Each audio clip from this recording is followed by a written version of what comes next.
Assalamualaikum warahmatullahi wabarakatuh. Alhamdulillah wassalatu wassalamu ala Rasulillah wa ala alihi wa sahbihi wa mawala wa la hawla wa la quwwata illa billahi wa ba'd.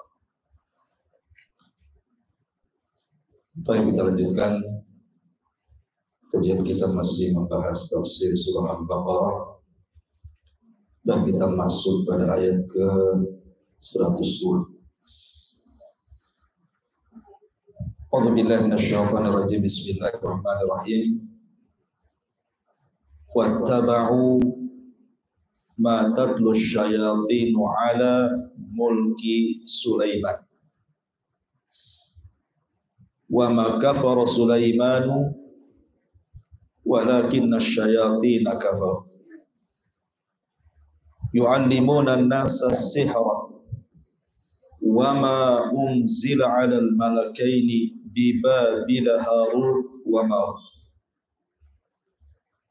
wa ma yu'allimani min ahadin hatta yaqula innama nahnu fitnatun fala takfur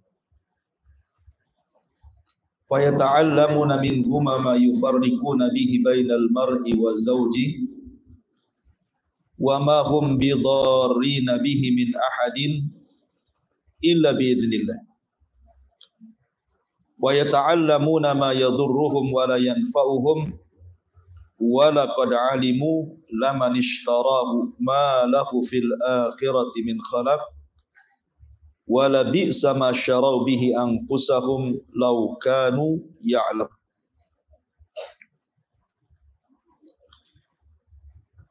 Dan mereka mengikuti apa yang dibacakan syaitan pada zaman kerajaan Sulaiman. Dan tidaklah Sulaiman kufur, akan tetapi setan-setan itulah yang kafir. Mereka mengajarkan manusia tentang sihir dan tidaklah diturunkan kepada dua malaikat di Babil, Harut dan Marut. Dan tidaklah keduanya mengajarkan, dan tidaklah salah satu dari keduanya mengajarkan sampai berkata, sesungguhnya kami adalah fitnah bagi kalian, maka jangan kufur. Maka mereka pun mempelajari dari keduanya apa yang bisa memisahkan antara suami istri. Dan tidaklah mereka mendatangkan madarat terhadap siapapun kecuali karena izin Allah. Dan mereka sedang mempelajari apa yang memadaratkan mereka dan tidak mendatangkan manfaat bagi mereka, dan sungguh mereka mengetahui barang siapa yang menjual hartanya dengan sihir, di akhirat dia tidak mendapatkan sedikit pun bagian. Dan sungguh buruk apa yang mereka jual belikan terhadap diri mereka, laukanu ya'lamun, kalau seandainya mereka paham dan mengetahui tentang hakikat sihir. Taib. Ayat ini bicara tentang sejarah sihir. Ada dua sebab nuzul kenapa ayat ini turun.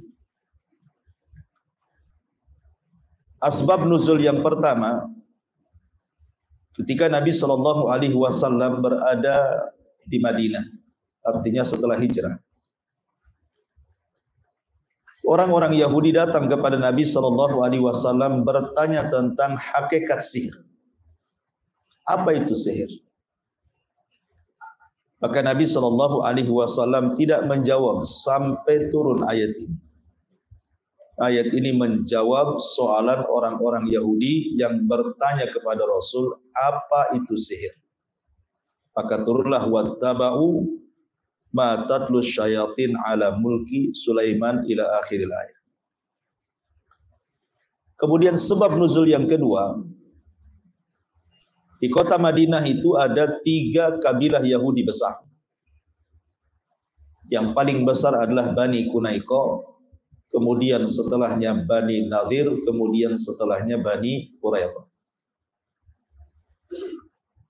Ketika tiga Yahudi ini mendengar bahwa di Mekah muncul seorang Nabi yang diwahyukan kepada Nabi tersebut, kemudian mereka mendengar tentang pandangan Nabi SAW yang ada di Mekah soal kenabian Sulaiman ibn Daud, maka orang-orang Yahudi marah dan mengatakan bahwa Sulaiman itu bukan Nabi, tapi Sulaiman itu adalah tukang sihir. Kenapa kemudian orang Yahudi menuduh Sulaiman itu tukang sihir? Karena tidak mungkin seseorang mampu menundukkan awan, menundukkan bangsa jin, bisa bicara dengan semut, kemudian juga bisa mengerahkan tentara jin dan menundukkan jin, kecuali orang-orang yang punya sihir. Jadi orang-orang Yahudi menuduh bahwa Sulaiman itu tukang sihir, sementara kita dalam Islam mengatakan Sulaiman itu adalah seorang nabi, putra Daud alaihi salam. Maka untuk kemudian membantah dari perkataan orang-orang Yahudi yang menganggap Sulaiman itu kafir, turun ayat ini. Dan mereka mengikuti apa yang dibacakan setan-setan pada masa kerajaan Sulaiman. Wa ma kafara Sulaiman, Sulaiman tidak kafir. Artinya Sulaiman tidak mengajarkan sihir. Dari sini kita katakan bahwa sihir itu kekafiran. Karena Allah membahasakan wa ma kafara Sulaiman. Sulaiman tidak kafir, artinya Sulaiman tidak mengajarkan sihir yang kemudian menjadi kafir. Tetapi setan-setan itulah yang kafir, yang mengajarkan manusia terhadap sihir itu. Ini sebab nuzul yang kedua. Ada juga tambahan dari para ulama bahwa orang-orang Yahudi Madinah itu mereka sangat benci dengan Rasul dan para sahabat. Mereka sangat membencinya, apalagi dengan perkembangan Islam yang begitu pesat di kota Madinah. Jadi ketika mereka bertanya sesuatu, kemudian Nabi SAW menjawabnya dan benar jawabannya.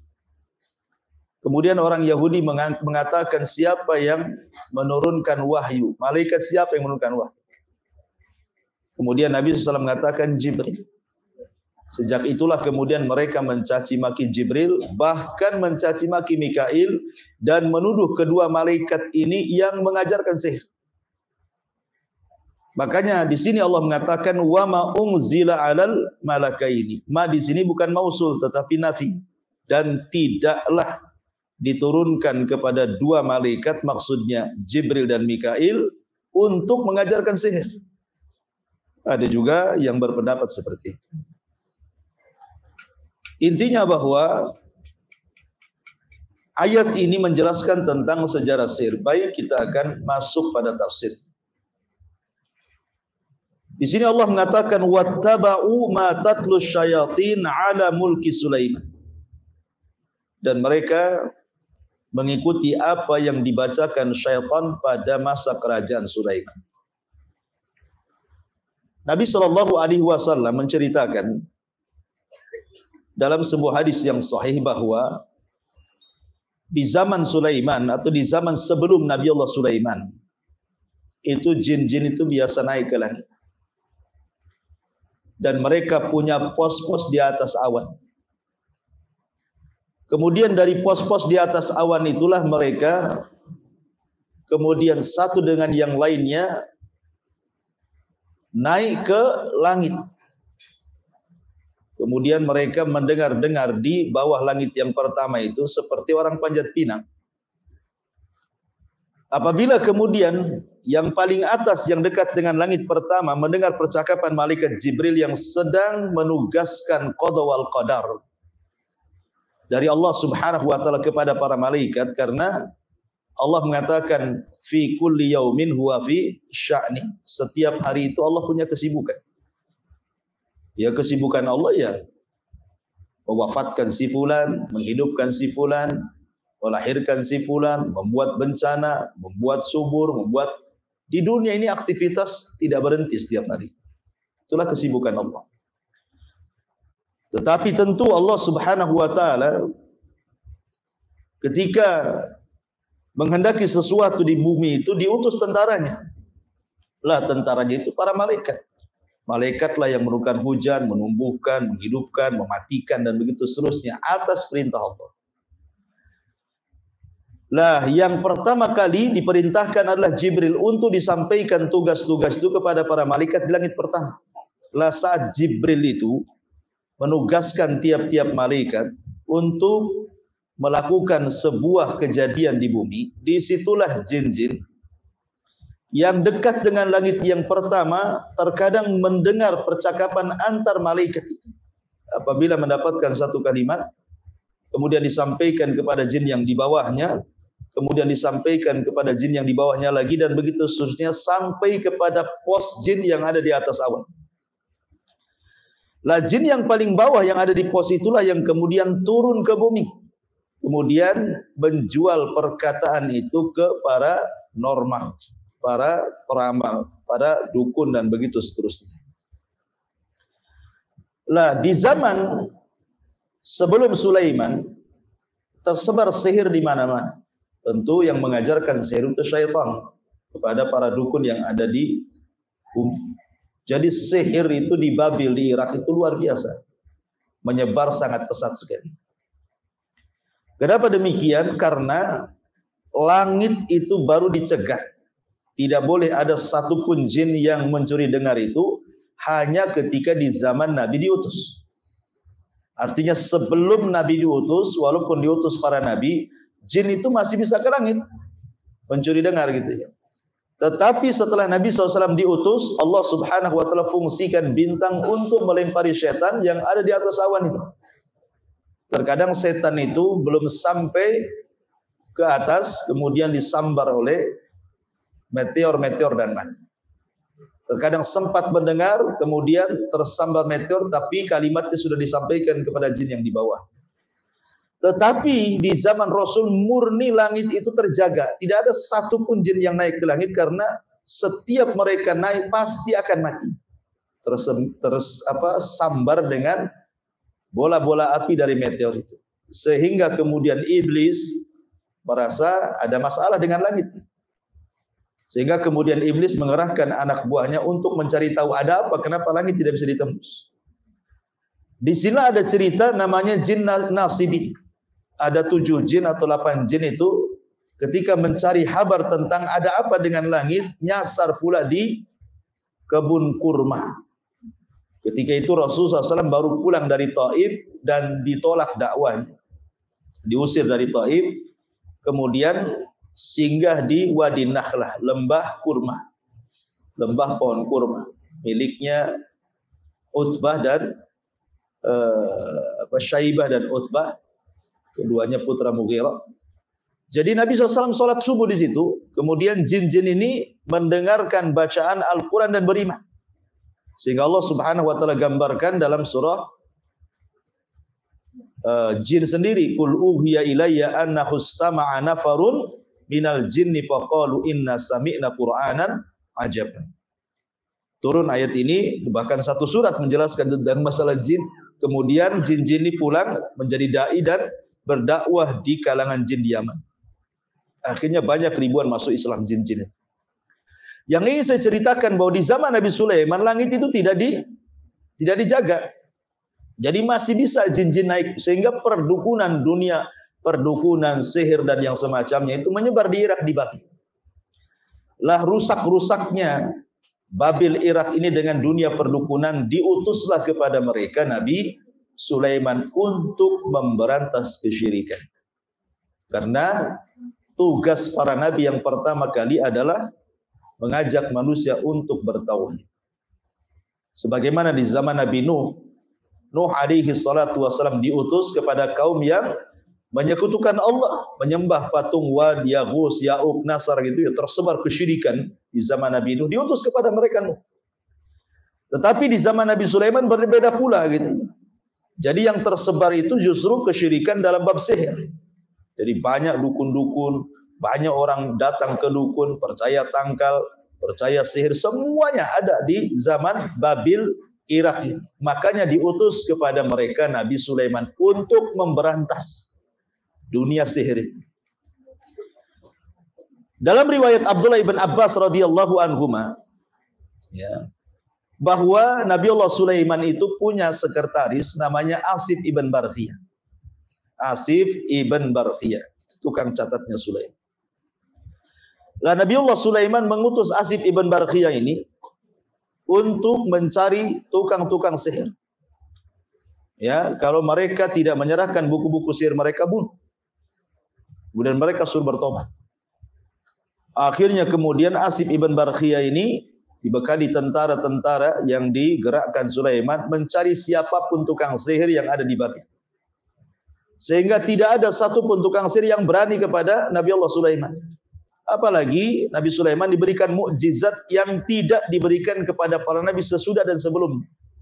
Bisa menundukkan jin, bisa menundukkan awan, bisa menundukkan angin, bisa menundukkan binatang-binatang, segala sesuatu atas kehendak Allah bisa ditundukkan. Akhirnya kemudian tukang-tukang sihir kan takut. Makanya Asif ibn Barkhiyah kemudian mengumpulkan kitab-kitab tukang-tukang sihir itu. Kemudian oleh Sulaiman diletakkan di sebuah kotak dan dipendam di bawah singgasananya. Lah Nabi Sulaiman mengancam siapapun maniqtaraba minal jin, siapapun dari kalangan jin yang berani-berani mencuri kotak yang berisi tentang buku-buku tukang sihir ini, maka ku jamin dia terbakar. Tetapi siapapun dari kalangan manusia yang mengambilnya pasti kubur. Sehingga sejak Nabi Sulaiman berkuasa menjadi nabi dan rasul sekaligus menjadi raja dari Bani Israel, maka tidak ada satupun jin dan manusia mendekati singgasana Sulaiman. Apalagi mencuri kotak yang berisi buku-buku sihir itu. Sejak itulah maka tidak ada lagi sihir. Tidak ada lagi dunia perdukunan. Nabi Sulaiman berhasil memberantas seluruh dunia perdukunan, dunia sihir, dunia bomo dan yang semacamnya. Bersihlah bumi dari kesyirikan sihir itu. Lah setelah Allah Subhanahu wa taala takdirkan Nabi Allah Sulaiman meninggal dunia di atas kursi singgasananya. Bahkan saat meninggal dunia jin tidak tahu. Karena jin itu tidak tahu yang gaib kan gitu. Jadi Sulaiman itu ketahuannya meninggal itu setelah singgasananya roboh dimakan rakyat. Baru jin-jin itu mengakui gitu ya. Kalau dari dulu tahu Sulaiman mati katanya, ngapain kita sibuk-sibuk kerja? Terhina kita di hadapan Sulaiman. Karena jin takut dengan Sulaiman, terpaksa mereka kerja. Kalau enggak dihukum kan itu ya. Dari sini menunjukkan bahwa jin itu tidak tahu yang gaib. Sementara jin itu referensinya dukun-dukun. Lah kalau jinnya saja rujukannya tidak tahu yang gaib, berarti dukun tidak tahu yang gaib, lebih parah gitu ya.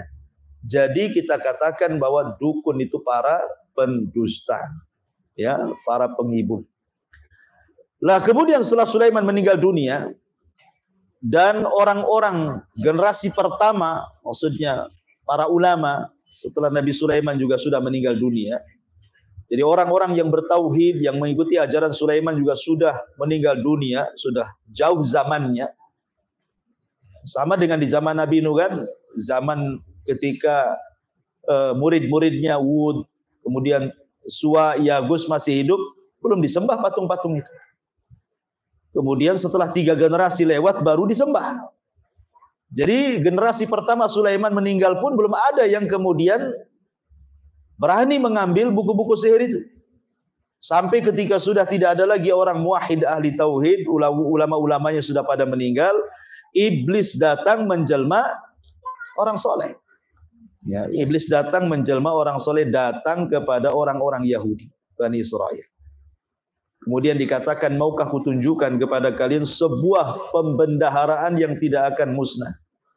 Ilmu yang dimiliki Sulaiman. Kalau kalian mau mengambil pembenaran itu, maka kalian akan memiliki ilmu seperti Sulaiman. Kemudian iblis mengatakan, sesungguhnya Sulaiman itu bukan nabi tapi tukang sihir. Orang-orang tidak percaya. Ya, karena bagaimanapun Sulaiman itu sangat kuat ajarannya. Makanya nggak ada yang percaya mengatakan Sulaiman itu tukang sihir. Tapi yang namanya setan, datang satu kali gagal, datang dua kali. Ketika dua kali datang, datang tiga kali. Modelnya kan begitu ya. Ya. Akhirnya karena terus-teruskan kan begitu. Sebuah kabar itu, kalau pertama kali mungkin orang mengatakan, nah ini hoax. Memang hoax gitu ya. Tapi kalau terus, kadang-kadang hati ini jadi goncang. Jangan-jangan benar. Nah gitu maksudnya ya. Jadi, iblis terus datang mempengaruhi orang-orang yang jauh setelah generasi setelah Nabi Sulaiman alaihi salam. Akhirnya lambat laun mereka yakin bahwa Sulaiman itu tukang sihir. Akhirnya orang-orang jahat di antara mereka kemudian berusaha untuk menggambil pembendaharaan yang di bawah singgasana Sulaiman. Maksudnya kotak yang berisi buku-buku sihir itu. Dan berhasil diambil. Ya, kemudian dipelajari, akhirnya kemudian menyebarlah kesyirikan kembali setelah era meninggalnya Nabi Sulaiman. Jadi sebelum tersebar kesyirikan, datangnya Sulaiman hilang. Setelah wafatnya Sulaiman tersebar lagi. Ya. Lah akhirnya Allah Subhanahu wa taala mengutus malaikat yang namanya Harut dan Marut untuk membedakan antara wahyu dengan sihir.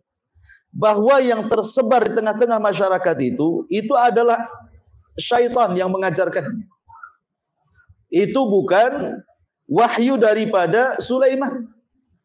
Makanya akhirnya Allah turunkan Harut dan Marut untuk datang kepada manusia memberitahu bahwa sihir itu perbuatan setan. Makanya Harut dan Marut selalu mengatakan fala takfur. Ya, jangan kufur kalian. Jangan kufur. Jadi Allah Subhanahu wa taala mengutus dua malaikat itu bukan mengajarkan sihir, bukan. Ingin menjelaskan hakikat sihir. Ya, Harut dan Marut itu diturunkan untuk menjelaskan hakikat sihir, bahwa sihir itu kekufuran. Maka kalau mempelajari jangan kufur. Itu maksudnya ya.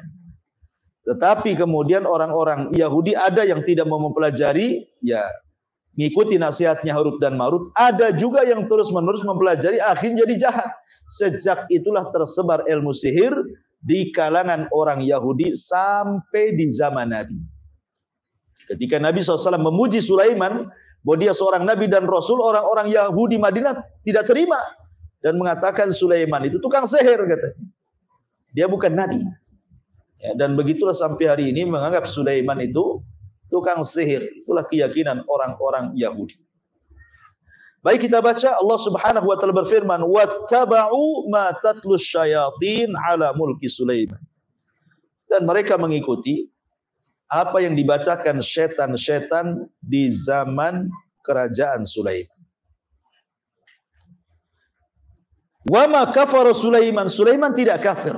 Jadi tuduhan orang-orang Yahudi kepada Sulaiman mengajarkan sihir itu tidak benar. Karena Allah Subhanahu wa taala bantah Sulaiman tidak kafir, artinya Sulaiman tidak mengajarkan sihir. Dari sini menunjukkan bahwa sihir itu kekafiran. Sihir itu kekafiran. Bagaimana tidak kafir?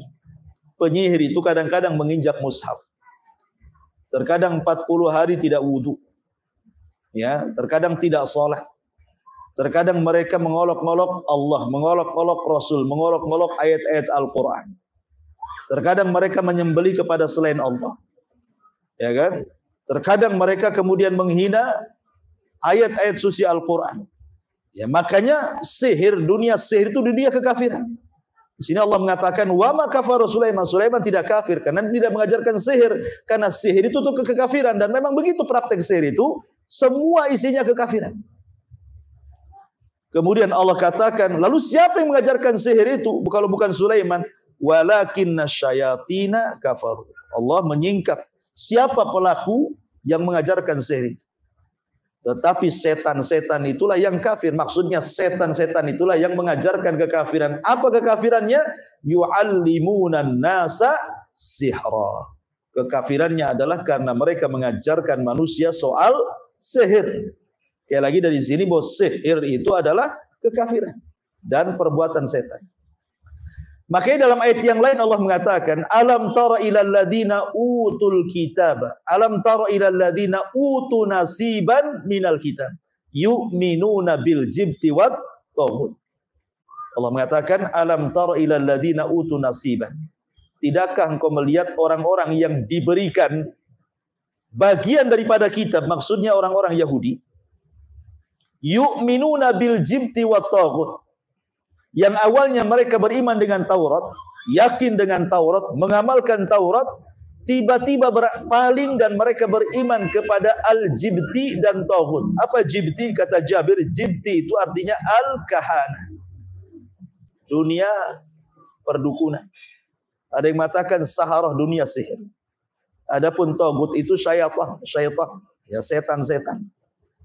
Jadi orang-orang Yahudi dulu itu awalnya berpegang kepada tauhid. Mereka masih mengikuti Taurat. Mereka masih mengikuti ajaran-ajaran Taurat. Tetapi setelah kemudian di zaman Sulaiman meninggal dunia, kemudian setan datang membujuk orang-orang Yahudi untuk mempelajari sihir. Akhirnya mereka tidak yakin dengan Taurat dan beriman dengan dunia perdukunan dan sihir. Makanya Allah turunkan ayat, alam tara ilal ladina utu nasiban minal kitab yu'minuna bil jibti wa taghut. Ya, mereka beriman dengan al-jibti, dunia sihir, dunia dukun, dan juga taghut, bekerja sama dengan syaitan. Ya, karena setan inilah yang mengajarkan manusia sihir. Walakinna syayatina kafaru yu'allimuna nasa sihra. Tetapi setanlah yang kufur mengajarkan manusia. Wama, ada sebagian ulama mengatakan ma di sini ma mausul. Kalau ma mausul artinya adalah apa-apa dan apa-apa gitu ya. Unzila yang diturunkan kepada dua malaikat. Tetapi yang rajih wallahu a'lam di sini bukan mausul tetapi nafi, artinya tidak. Ma di sini artinya tidak. Wa ma dan tidaklah gitu artinya. Bukan dan apa-apa, ya.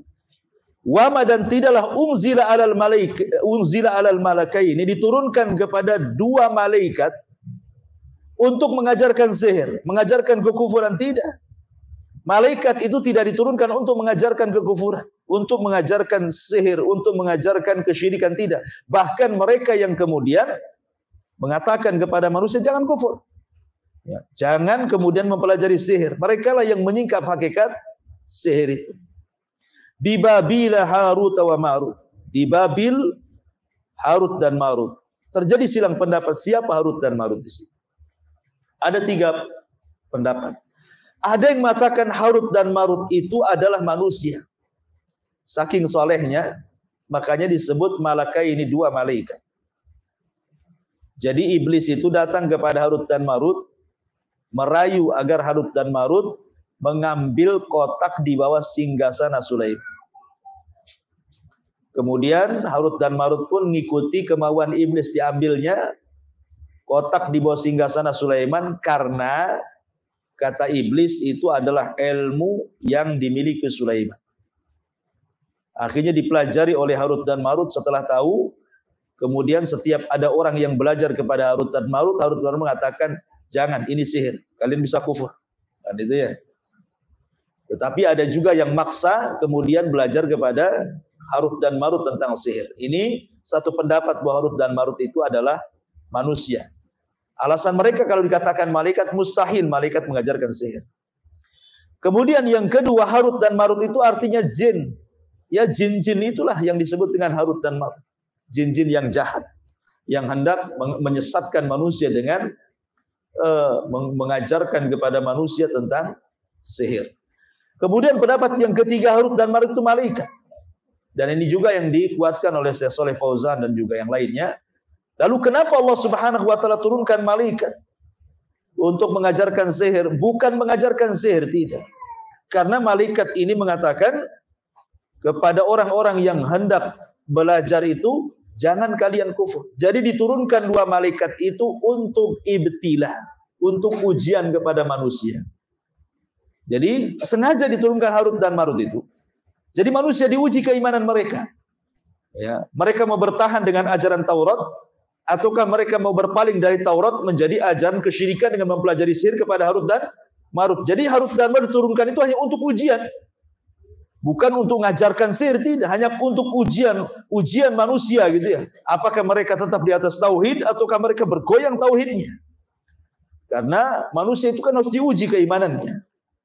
Ya, untuk mengetahui ini keimanannya kokoh, ini enggak kokoh, ini sabar, ini benar, kan harus diuji. Macam mana cara ujinya kan gitu? Diuji ya dengan dikirimnya Harut dan Marut di sini.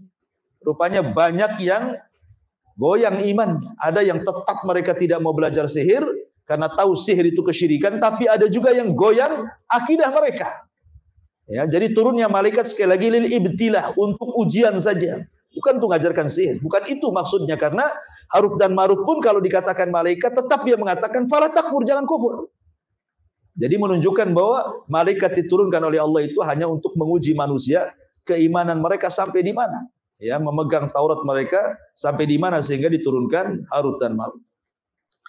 Kemudian Allah mengatakan, fayata'allamuna minhuma ma yufarriquna bihi bainal mar'i wa zawji. Dan mereka mempelajari dari keduanya, Harut dan Marut, ma yufarriquna, apa yang bisa memisahkan bihi dengan sihir tersebut, bainal mar'i wa zawji, antara seseorang dan pasangannya. Dari sini menunjukkan bahwa sihir itu kebanyakan adalah ditujukan kepada keluarga. Dari sini juga sihir yang ditujukan kepada sebuah keluarga itu terbagi menjadi dua. Ada namanya sihrut tafriq, ya, sihir untuk memisahkan suami istri gitu. Ada namanya sihrul mahabbah, sihir untuk kesukaan seorang suami kepada istri atau sebaliknya. Ke bahasa kitanya pelet gitu ya. Jadi ada yang sifatnya memisahkan, ada yang sifatnya menggabungkan. Ada sihir tafrik, memisahkan, ada sihir mahabbah, ilmu pelet gitu ya. Dan itu kebanyakan seperti itu. Dan kalau kita cerita tentang dua ilmu ini, sebenarnya dua ilmu ini tergabung padanya dua sihir. Pertama sihru takhyil, yang kedua sihru al-hakiki. Ya, sihir hayal dan juga sihir hakikat. Ya, karena sihir itu kan ada dua, ada yang sifatnya hayalan, ada yang sifatnya hakikat sihir itu. Yang sifatnya hayalan seperti sihir di zaman Nabi Musa. Ketika Nabi Musa berduel dengan tukang-tukang sihir Firaun, itu sifatnya sifat sihir hayalan. Karena tukang-tukang sihir yang melempar tambang, potongan-potongan tambang itu yang sudah dikasih obat kimia, ya. Kemudian mereka memantra-mantrai sehingga kemudian seolah-olah tambang itu bergerak-gerak sehingga dihayalkan kepada Musa bahwa itu ular yang hendak menyerahnya. Jadi ini sihir hayal, sampai Nabi Musa pun terhipnotis tuh, ketakutan kan? Tapi Allah Subhanahu wa taala mengatakan la takhaf, jangan takut, kata Allah. Lemparkan saja tongkatmu, katanya. Akhirnya Musa pun melemparkan tongkat dan jadi ular besar, kemudian memakan semua bayangan-bayangan ular yang dibayangkan tukang sihir kepada Nabi Musa. Ini disebut sihir takhyil namanya. Ya, atau mungkin bahasa sekarang ini bisa disebut dengan hipnotis. Ya kan, hipnotis sebagian sihir. Ya bagaimana tidak sihir, orang ditepuk punggungnya, uangnya habis diambil. Diajak ngomong, toto antingnya, gelangnya, kalungnya dikasih gitu. Apa yang kalau bukan sihir? Ya, hipnotis itu sihir. Walaupun orang-orang hipnoterapi itu enggak terima kalau hipnotis itu sihir. Sihir gimana? Apa yang tidak disebut sihir? Orang enggak sadar gitu ya. Kadang-kadang pakai media rokok gitu ya, sambil datang ke pasar, beli-beli, kemudian ngerokok, asapnya disemburkan ke pedagangnya. Belum bayar, tahu minta kembali. Kembalinya mana, Bu? Katanya. Ya, dikasih, kena hipnotis kan itu ya. Ya, hati-hati tuh kalau ibu jualan ada orang ngerokok, jangan-jangan lagi hipnotis.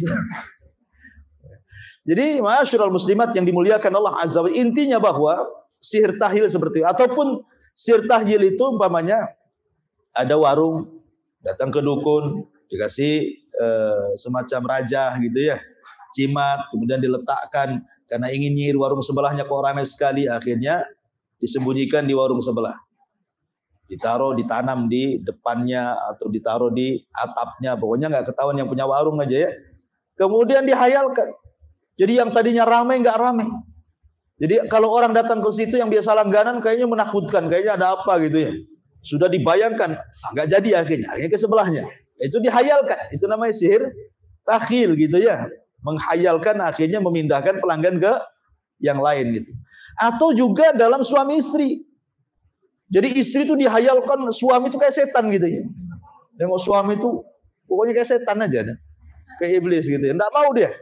Ya. Atau sebaliknya gitu juga gitu ya. Jadi itu padahal itu bagian daripada sihir takhil. Dihayalkan sehingga akhirnya terjadi kebencian. Suami benci istri atau sebaliknya. Ya. Memang setan sengaja menghayalkan, itu namanya sihir takhil namanya. Ataupun mungkin betul-betul hakikat. Nah, hakikat ini yang bahaya karena bisa membunuh. Bisa membuat orang stroke berkepanjangan, bisa membuat orang sakit tidak jelas sebabnya, akhirnya nggak normal orang ini, nggak seperti orang biasa bisa aktivitas, dia hanya tidur termenung, gelisah, pokoknya hidupnya penuh dengan ketakutan, terkadang bisa membunuh. Nah, ini yang bahaya. Ya, itu namanya sihir hakikat, tuh bahaya sekali ya.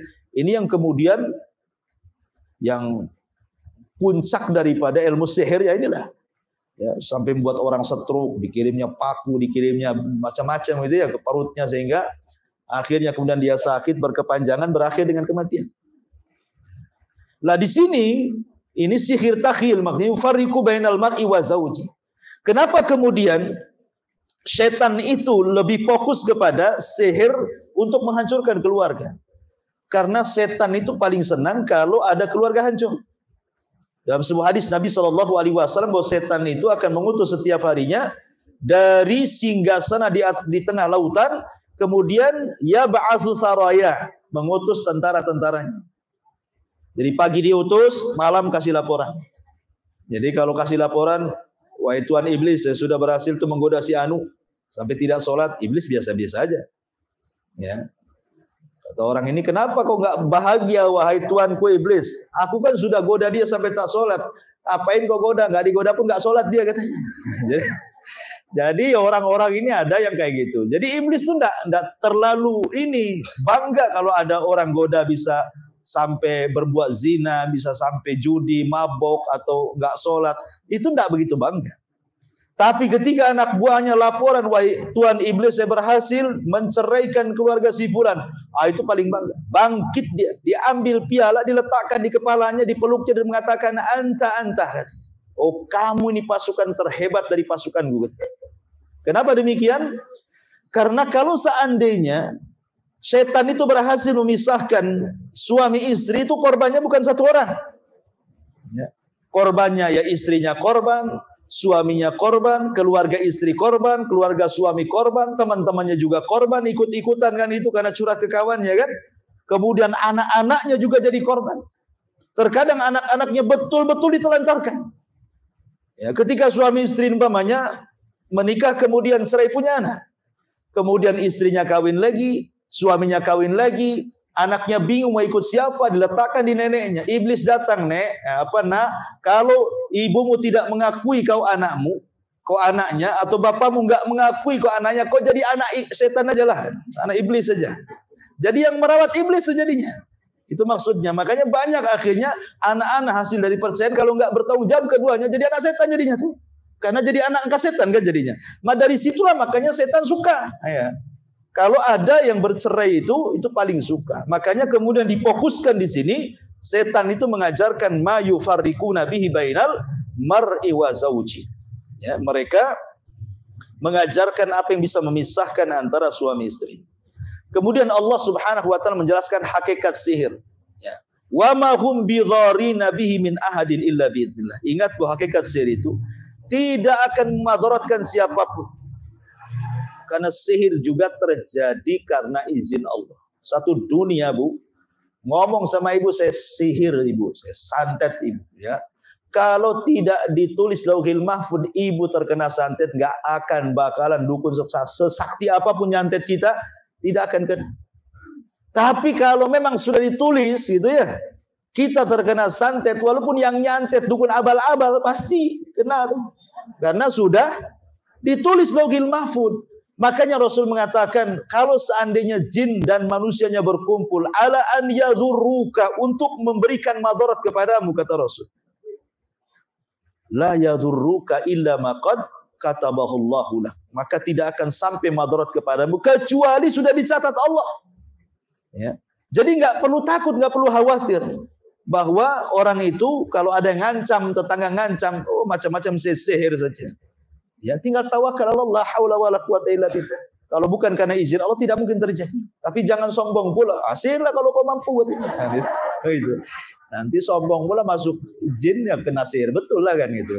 Maksudnya di sini bahwa kita harus yakin bahwa sihir tidak mungkin terjadi kecuali karena izin. Sekali lagi karena izin. Ya, orang yang beriman tidak takut sihir. Karena tidak mungkin terjadi kecuali karena izin Allah Subhanahu wa taala. Kemudian juga Allah menjelaskan hakikat sihir itu, wa yata'allamuna ma yadurruhum wa la yanfa'uhum. Bahwa sihir itu lebih banyak madarat dibandingkan manfaat.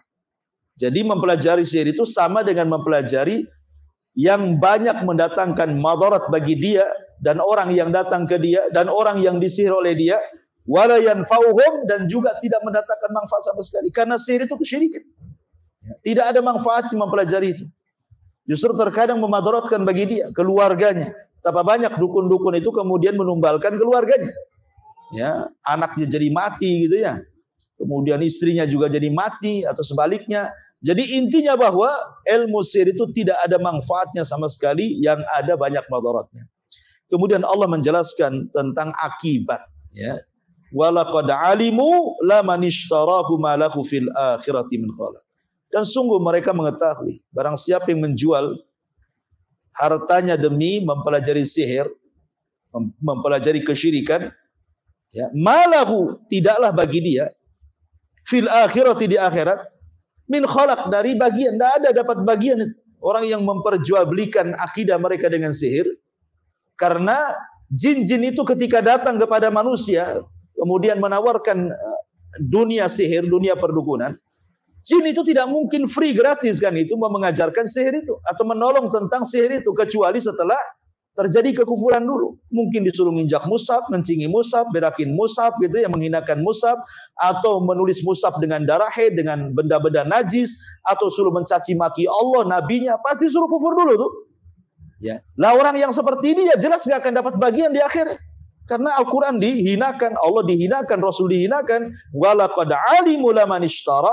Maka mereka mengetahui sungguh orang yang memperjualbelikan akidah mereka dengan sihir, malahu, bagi dia, tidaklah bagi dia fil akhirat, tidak akhirat, min khalaq, akan dapat bagian sedikit pun dari jannah, dari sorga. Wala bi'sa ma syarau bihi, amat buruk apa yang mereka jual belikan, anfusam, terhadap diri mereka, akidah dengan sihir gitu ya, tauhid dengan syirik. Laukanu ya'lamun, kalau mereka tahu akibat daripada sihir itu sendiri.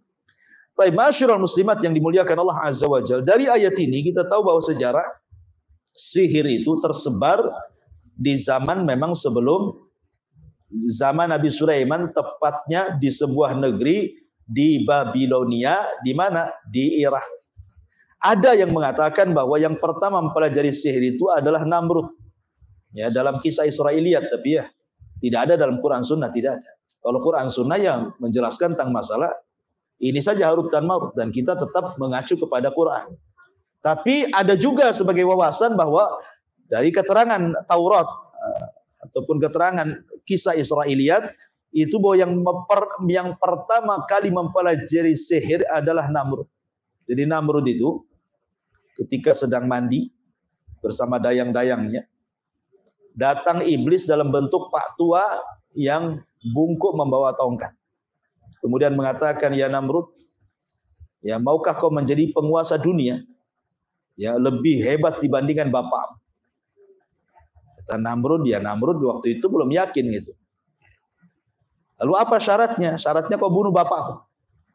Nanti setelah itu ku ajarkan ilmu yang tidak pernah diajarkan kepada manusia untuk melanggengkan kekuasaan. Akhirnya kemudian Namrud marah sama kakek ini, disangka guyonan, akhirnya mau dibunuh, ya dibunuh kakek ini. Habis itu dibunuh semua dayang-dayang perempuan-perempuan di ruangan itu. Kemudian dengan marahnya dia masuk ke ruangan, rupanya ada kakek itu lagi hidup lagi. Ya, kemudian dia mengatakan, kau tidak bisa membunuhku. Dari situ Namrud yakin, bahwa ini bukan janji-janji hoak gitu ya. Akhirnya kemudian dibunuh bapaknya sama Namrud. Kemudian dibunuh bapaknya, dia datang ke sebuah tempat yang dijanjikan oleh iblis itu diajarkan sihir. Disitulah maka kenapa kekuasaan Namrud langgeng, karena dia adalah penyihir. Makanya dia ngaku Tuhan. Ya, dengan dibantu oleh syaitan dan dia bisa sihir, kemudian dia ngaku Tuhan. Nah, diutus kepada Namrud Nabi Ibrahim. Makanya Ibrahim juga diberikan mukjizat yang jauh lebih hebat dibandingkan sihirnya Namrud. Dibakar enggak apa-apa kan itu ya. Sampai Namrud kecewa sama iblisnya.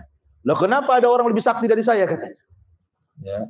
Maka kemudian iblis merayu-rayu Namrud, itu sihir aja, itu sihir biasa itu tingkat anak-anak itu katanya. Enggak usah ciut kamu kan. Jadi intinya ini kisah Israiliyat lah, enggak benar ya. Cuman memang tersebar kalau ibu baca di Google Map gitu ya. Biasanya kan kalau klik itu kan Mukidi itu siapa tuh yang di Google tuh. Kan ngasih tahu nanti kan di Google, karena segala sesuatu ada di Google itu. Klik apa saja keluar semuanya. Terkadang yang benar ya ada, yang nggak benar ada, yang hoax ada, yang macam-macam. Makanya harus dikasih tahu bahwa kalau ada kisah awal yang pertama kali mempelajari sihir Namrud kemudian dikisahkan tentang Israiliyat ini nggak benar gitu ya. Ini hanya versi Israiliyah. Tapi versi Quran kembali kepada kisah Harut dan Marut. Ini yang lebih selamat, wallahu a'lam. Mungkin satu ayat dulu kita buat tanya jawab saja, silakan.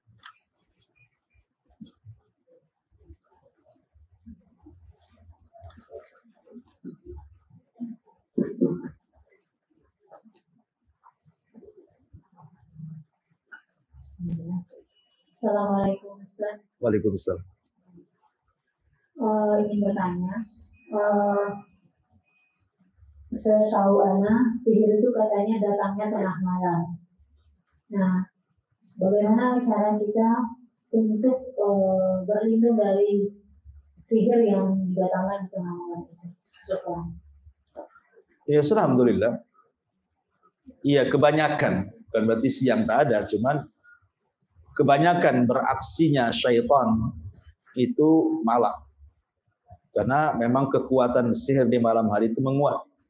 Makanya Nabi Musa ketika ditantang duel oleh tukang-tukang sihir memberikan syarat. Syaratnya apa? Kalau kau mau duel denganku, duellah di waktu duha. Jadi Musa berduel di waktu duha karena tahu bahwa malam itu menguat kekuatan syaitan. Makanya Musa meminta untuk duel di waktu duha. Ya. Ketika kerajaan mengadakan pesta, kayak mungkin bahasa kitanya Agustusan gitu ya. Jadi kan dari mana-mana datang menyaksikan duelnya Musa dengan tukang-tukang sihir gitu.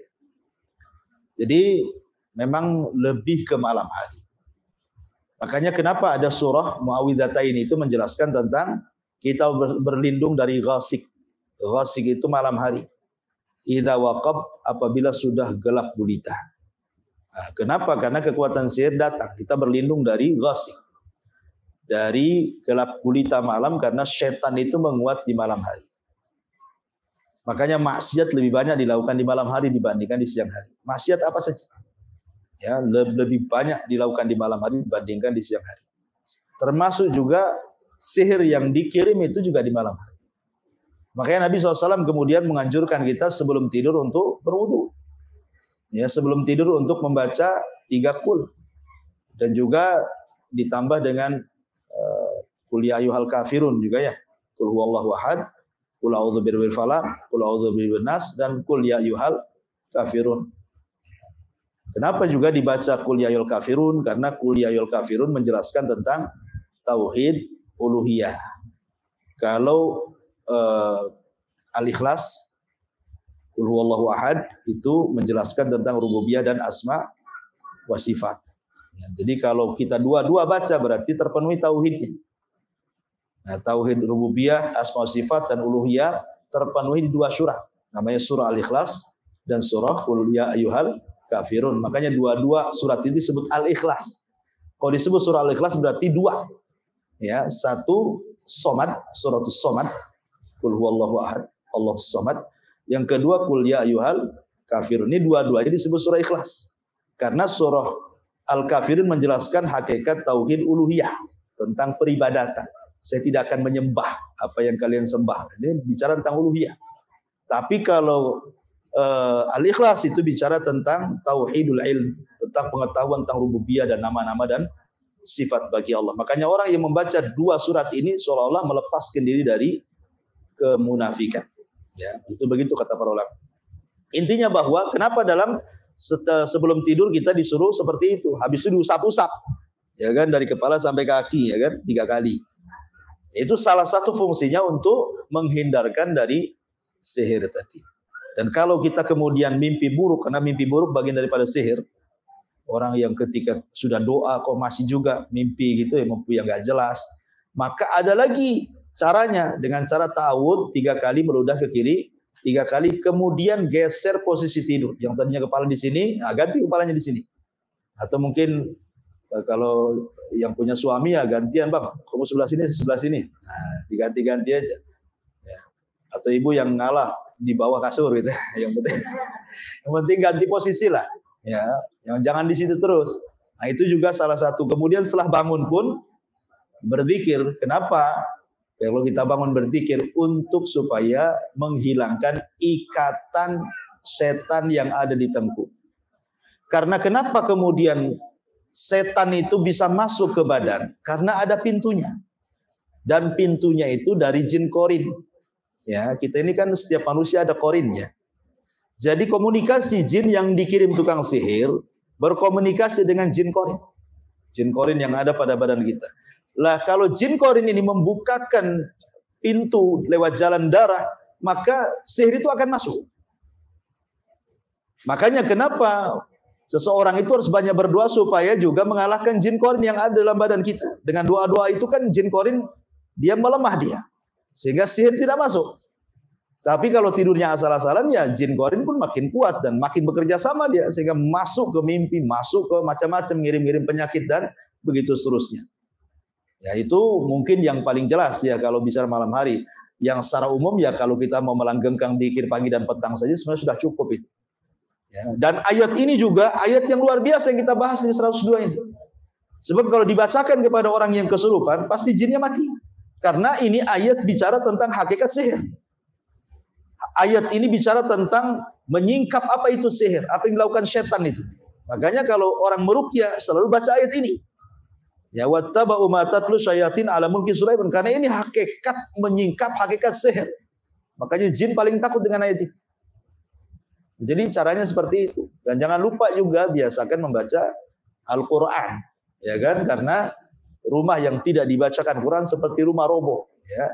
Dan seperti kuburan yang tidak ada suara. Kata Rasulullah, taj'alu buyutakum maqabir. Jangan kau jadikan rumah kalian seperti kuburan. Dan jangan menggantungkan sesuatu yang bisa mengundang syaitan, gambar-gambar yang bernyawa, patung-patung dan begitu seterusnya kan, itu kalau bisa dihilangkan dari rumah itu supaya malaikat rahmat turun ke rumah kita ya. Jangan pelihara anjing, ngapain anjing dipelihara? Wallahu a'lam. Ya, yang media sihir itu kan selalu menggunakan hukum. Nah, bagaimana ketika orang yang terkena sihir, dia sudah diruqyah dan dia juga sudah meruqyah dirinya sendiri, tapi bukulnya itu belum ketemu. Apakah selagi bukulnya itu belum ketemu, maka pengaruh sihir itu masih tetap akan melekat kepada orang tersebut? Ya, alhamdulillah. Sihir itu tidak mesti pakai buhul. Sihir itu tidak mesti pakai buhul. Tetapi ada juga yang menggunakan media buhul. Ya, sihir itu kan macam-macam. Ada yang pakai obat kimia gitu ya. Racikan-racikan obat. Ada juga yang pakai mantra-mantra gitu ya, hipnotis dan yang lain itu nggak pakai buhul. Tapi memang sihir yang paling ganas itu kalau menggunakan buhul. Itu yang paling ganas. Karenanya Allah Subhanahu wa taala mengatakan min syarri nafatsati fil uqad. Nafasat itu artinya tiupan-tiupan yang sedikit ada ludah yang keluar, disebut nafsun. Makanya dalam bahasa Arab itu ada namanya taflun, nafsun, nafkhun. Nah, ya. Kalau nafkhun itu hanya niup saja, itu namanya nafkhun. Kalau taflun itu meludah tanpa ada angin. Tapi kalau nafsun itu meludah ada anginnya. Nah, sambil keluar ludahnya. Angin plus ludah itu disebut nafsun namanya. Makanya nafasati fil uqad artinya tukang-tukang sihir yang meniup-niupkan bukulnya dengan angin dan ludahnya di situ ya. Itulah orang-orang sihir. Sambil mantra-mantra ditiupkan gitu ya. Nafasati fil uqad. Uqad itu artinya sebukul dalam bahasa Arab. Uqad itu pengikat. Ya. Dan uqad itu bisa terjadi kalau terdukung oleh 3 perkara. Ingat bukul itu, uqad itu terjadi kalau didukung 3 perkara. 1 dari pihak penyihir, 2 dari pihak orang yang disihir, 3 dari setan yang membantu tukang sihir. Kalau 3-tiganya dukung, terjadi sihir. Ya. Pertama dari tukang sihir, memang ada azab kuat untuk menyihir. Dia memang betul-betul ada roh jahat di dalamnya untuk menyakiti orang. Karena harus ada niat. Ya kan? Kan begitu kejahatan itu ya. Bukan hanya ada niat pelakunya, tapi ada kesempatan katanya. Waspadalah. Jadi saya ulangi bahwa harus ada niat yang kuat untuk menyihir orang. Kemudian yang kedua dari pihak setan yang akan membantu. Ya. Harus terjadi komunikasi yang baik, kerjasama yang baik dengan cara apa? Siap kufur. Sehingga makin kufur makin ditolong sama setan kan. Kemudian dari pihak orang yang disihir memang lalai. Tidak, jarang baca Quran, jarang berzikir gitu kan, jarang sholat orangnya kan. Pokoknya lalai dia. Ya, sama sekali tidak beribadah kepada Allah. Kalau 3 uqad ini bersatu, ini pasti terjadi sihir. Jadi bukul itu akan terjadi kalau terdiri dari 3 unsur ini. Ya. Tapi kalau salah satunya tidak terjadi 3 unsur, tidak akan terjadi sihir. Tidak akan terjadi sihir kecuali karena izin Allah. Pokoknya orang ini orang soleh, memang betul-betul dia jaga zikir pagi petang. Ini tukang sihir mau nyihir-nyihir dia, tidak bisa-bisa. Udah pakai bukul macam-macam, tidak bisa. Kecuali memang sudah takdirnya, ya dia terkena. Tapi belum takdir nggak akan bisa. Kenapa? Karena dia sudah membentengi dirinya. Karena kekuatan benteng Quran itu jauh lebih hebat dibandingkan sihir itu sendiri, gitu ya. Nah, tapi kalau orang yang disihirnya memang, ya seperti itu ibadah kurang, macam-macam kurang ya. Ya pasti terjadi sihir dengan mudah. Ya, tapi kalaupun orang itu sudah membentengi diri, tapi tetap kena sihir, itu balik ke takdir namanya. Mungkin Allah Subhanahu wa taala ingin menghendaki dia terkena sihir untuk menggugurkan dosa-dosanya, mengangkat derajatnya dan begitu seterusnya, kita tidak tahu. Ya, karena Rasul sendiri tersihir oleh Labid ibn A'sam gitu ya. Kalau Nabi saja terkena sihir apalagi kita. Tetapi sekali lagi bukan berarti pasti kita kena sihir, tidak. Karena di sini Allah sudah mengatakan bahwa tidak mungkin sihir terjadi kecuali izin. Nah, gitu ya. Makanya harus terpenuhi bukul itu dengan 3 ini. Walaupun udah ditaruh bukul di mana-mana, kalau orangnya ahli ibadah ya susah juga disihir. Kadang-kadang balik ke penyihirnya itu jinnya, gitu kan. Nah, makanya pentingnya membentengi tadi pagi petang dan begitu seterusnya. Wallahu a'lam. Apakah penyakit ain itu termasuk bagian dari sihir? Terus bagaimana kita memahamkan pada keluarga dekat kita atau orang-orang dekat kita bahwa penyakit ain itu memang ada? Penyakit ain itu muncul dari hasad. Ingat, penyakit ain itu muncul dari penyakit hasad. Makanya kenapa Allah Subhanahu wa taala mengkhususkan berlindung dari orang hasad apabila sedang hasad. Wa min syarri hasidin idza hasad. Karena penyakit ain tidak terjadi kecuali dari orang hasad. Kalau orang nggak hasad nggak punya penyakit ain. Ya, penyakit ain itu tidak lepas daripada hasad. Makanya Quran tidak menyebutkan ain tetapi menyebutkan hasad. Karena hasad itu suka yataraqqab, suka ngawas-ngawasi kenikmatan orang dengan matanya. Ya kan, maka disebut penyakit ain. Sebenarnya kalau cerita hasad, semua orang itu punya hasad. Saya, ibu, siapapun pasti punya hasad dalam hatinya. Ya, tetapi tidak memadaratkan hasad itu. Yang memadaratkan itu hasad kalau ibu mainkan. Ya, kalau hanya angan-angan saja, aduh, kok enak kali hidup itu kan hasad. Ya. Kapan saya seperti dia? Itu hasad. Nah, cuman kan kalau hanya perasaan-perasaan gitu saja nggak mudarat kan hasad tuh. Tapi kalau sudah kemudian dimainkan, mulai dia beraksi. Gimana caranya nih bangkrut dia? Gimana caranya pelanggannya pindah ke saya? Dari mana dapat duit itu? Jangan punya tuyul macam-macam. Ada. Mulai itu kalau sudah dimainkan dengan suudzon, kemudian ada gerakan gitu ya. Nah, itulah yang bahaya tuh. Sebab ketika dia hasad, setan masuk. Kemudian bersarang di matanya, jadilah penyakit ain. Makanya kenapa kemudian disarankan oleh para ulama, kalau mendapatkan nikmat dari Allah, apapun nikmatnya, ibu dapat suami soleh, ibu dapat anak soleh soleha, ibu dapat kendaraan mobil bagus, ibu baru beli rumah, ibu baru beli kebun, apa sajalah nikmat itu. Ingat, ketika dapat nikmat, disinilah letak melawan hasad dengan lawannya. Kalau melawan hasad itu, cari lawan yang seimbang. Ya, hasad itu menghilangkan nikmat. Berarti kita harus mencari sebab untuk melanggengkan nikmat. Apa itu? Berkah. Maka jangan lupa doa berkah. Umpamanya baru beli mobil, ya Allah berkahi mobil saya. Kita punya anak-anak kecil, ya Allah mudah-mudahan anak saya ya berkah. Tabarakallah, itu ya bahasa Arabnya gitu ya. Masya Allah, tabarakallah gitu. Jadi biasakan berdoa berkah. Karena berkah itu lawan hasad. Berkah itu nambah nikmat, hasad itu ngilangin nikmat. Makanya kalau mendapatkan nikmat, doa berkah, minta supaya diberkahi. Nah, supaya orang-orang yang punya ain di matanya itu nggak fungsi, udah dilawan dengan lawannya. Ya. Kemudian yang kedua, orang yang hasad, yang punya penyakit ain itu tidak tahu mana satu orang. Kita tidak bisa mendeteksi. Oh si Anu, kenapa? Matanya merah, lagi sakit mata. Ya tidak bisa lah bilang penyakit ain. Ya betul penyakit mata, tapi dari unsur medis, bukan sihir.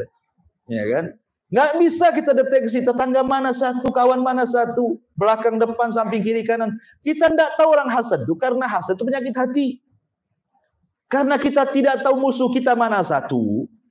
Kalau musuhnya nampak kan enak saja, itu hasad sama saya pindah perumahan. Selesai kan itu. Ya. Atau kita nasihati. Gitu.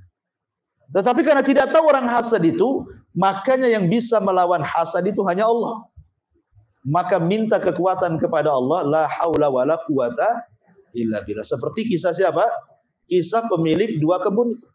Kalau seandainya engkau mengatakan sebelum masuk kebunmu, la haula wala quwata illa billah, tidak ada daya dan kekuatan milik Allah, tidak akan hancur kebun. Ya. Makanya jangan lupa gitu ya, meminta pertolongan kepada Allah supaya Allah binasakan orang-orang yang hasad kepada kita. Ya. Maksudnya bukan dibinasakan dan dibunuh, bukan. Maksudnya jangan sampai kemudian hasad itu terkena kita gitu. Karena itu penyakit ain. Makanya sering kadang-kadang dicontohkan oleh para ulama itu, terkadang ibu mengadakan acara makan-makan kayak di rumah begitu, atau acara ya apalah rame-rame di rumah, akikah atau apa gitu, ngundang orang rame. Ya, awal-awalnya biasa-biasa saja, datang dari mana-mana. Kan tidak tahu yang hasad satu yang mana tuh.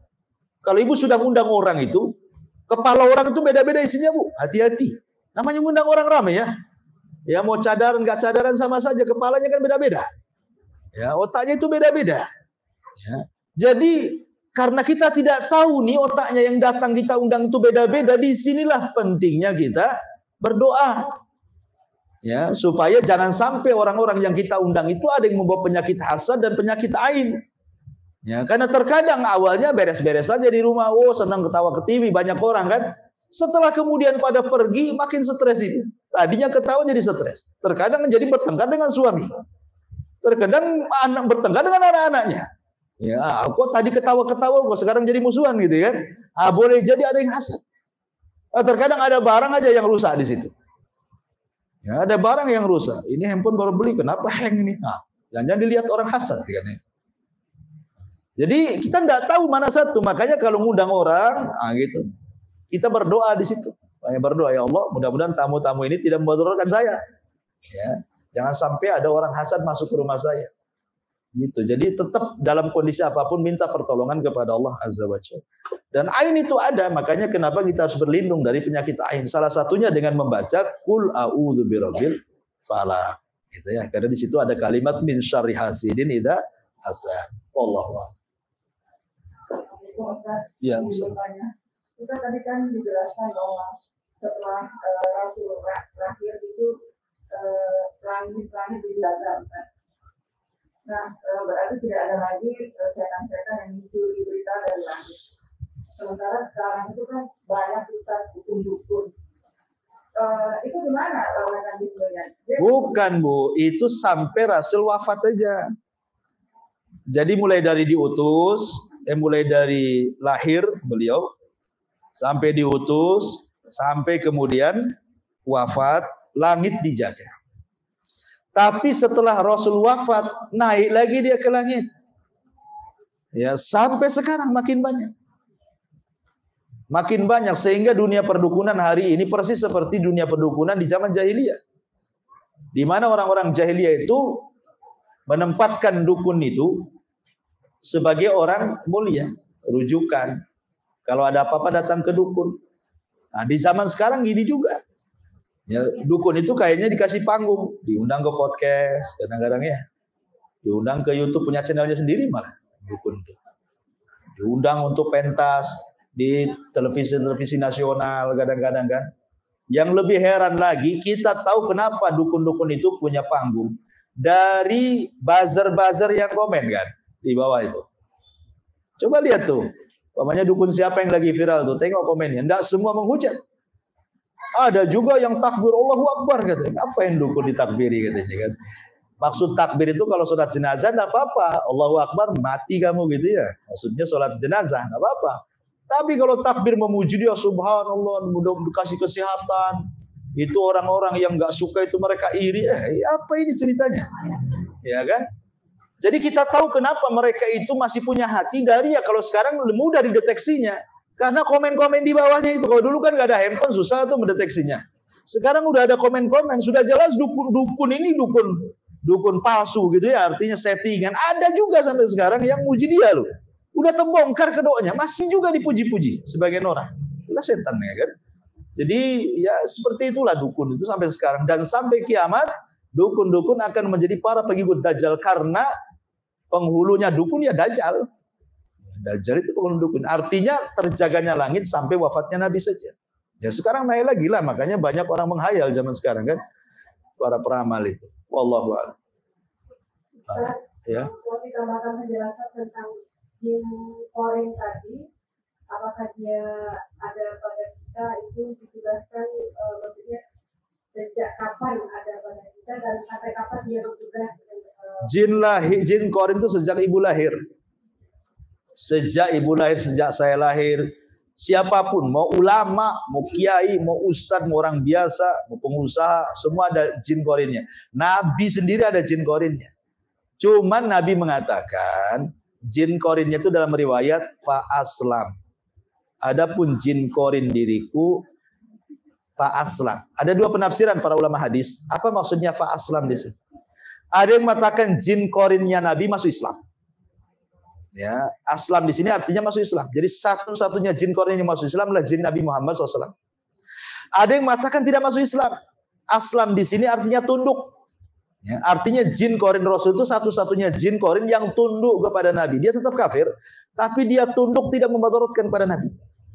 Tapi semua jin selain jin korin Nabi itu mereka menghembus-hembuskan. Makanya sudah saya katakan, dalam badan kita ini ada 4 unsur, yang 2 pengaruh negatif, yang 2 pengaruh positif kan gitu ya. Pengaruh negatif itu dari 2. Pertama dari hawa nafsu, yang kemudian dihembus-hembuskan sama jin korin. Itu 2 unsur negatif. Ya, jin menghembus-hembuskan hawa nafsu, suruh ammaratun bisu, berbuat jahat. Kalau unsur positif itu dari akal dan korin dari kalangan malaikat. Kan korin 2, ada jin dan malaikat.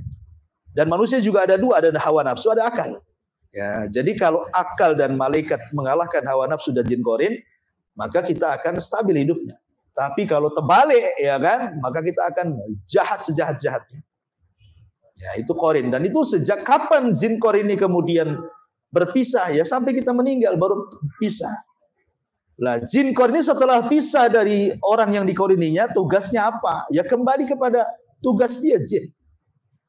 Makanya terkadang ada orang yang sudah meninggal kemudian diisukan ke orang itu hidup lagi. Kamu tahu di mana? Iya, dia duduk di itu jembatan Ancol tuh katanya. Ya kan? Nah, itu yang duduk di jembatan Ancol itu bukan yang mati. Yang mati itu ya tidak mungkin hidup lagi. Jin korinnya. Karena yang bisa menyerupai orang yang mati bentuk rupa itu jin korin. Karena dia kan hari-hari sama kita. Jadi dia tahu bentuk kita seperti apa. Dia tasyakul seperti kita lebih mudah dibandingkan jin yang lain. Gitu kan?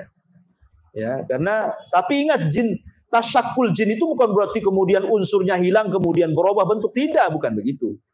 Jin itu tidak bisa merubah bentuk dirinya sendiri. Dia harus datang ke dukun dari kalangan jin. Jadi dukun dari kalangan jin itulah yang memantra-mantrai jin ini supaya tasyakul. Sehingga manusia melihatnya seolah-olah dia dalam bentuk manusia, dalam bentuk anjing, dalam bentuk. Kalau jin sendiri tidak bisa merubah dalam bentuk ciptaan Allah, tidak bisa. Ya. Jadi yang bisa, kenapa jin tasyakul itu bukan dia beralih bentuk dengan sesuka dia, tidak bisa. Dia harus datang ke dukun jin juga. Tolong Pak dukun jin, bentuk saya seperti ini gitu maksudnya. Ya karena tidak mungkin merubah ciptaan Allah itu tidak mungkin. Siapa yang bisa merubah ciptaan Allah? Ya, jin tidak punya kekuatan untuk merubah ciptaan Allah. Hanya dukun jin itulah yang seolah-olah kemudian menyihir dengan sihir takhil, hayalan, seolah-olah jin ini beralih rupa.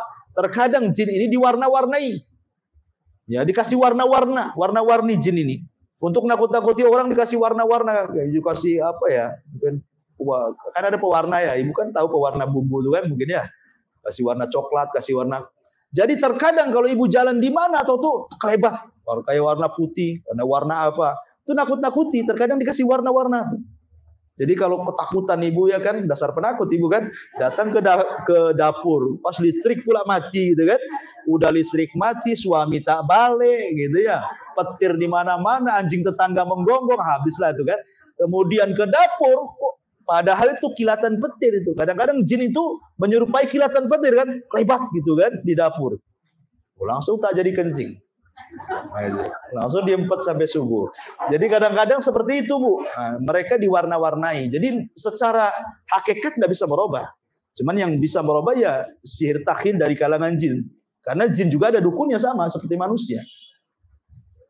Nah, apakah ada dukun-dukun dari kalangan jin yang settingan? Ya mungkin ada juga gitu. Wallahu alam ya.